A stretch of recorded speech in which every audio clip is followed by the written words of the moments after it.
அனைவருக்கும் வணக்கம். இந்த கொஸ்டின் நல்லா கவனிச்சு பாருங்க. கீழ்காணும் விடைகளில் எது சரியானது?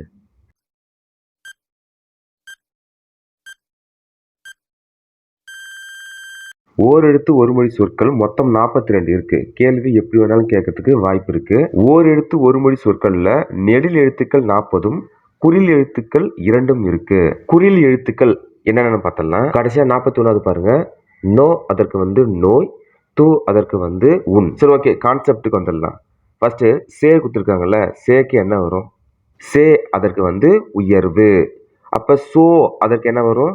மதில். கா அதற்கு என்ன வரும்? சோலை. அப்ப ஆப்ஷன் டி சரியா கொடுத்திருக்காங்க. மா அதற்கு விலங்கு. மா என்ற எழுத்துக்கு பொருளை பார்த்தலாம். மரம், பெரிய, அழகு, அளவு, துகள், வயல், விலங்கு, திருமகள், அறிவு, அழைத்தல், மேன்மை, வண்டு. இவை அனைத்தும் மா என்னும் சொல்லின் பொருள். இந்த காணொலி பதிவு கண்டிப்பா உங்களுக்கு பயனுள்ளதா இருக்கும்னு நினைக்கிறேன். அடுத்த காணொலி பதிவில் சந்திப்போம். நன்றி, வணக்கம்.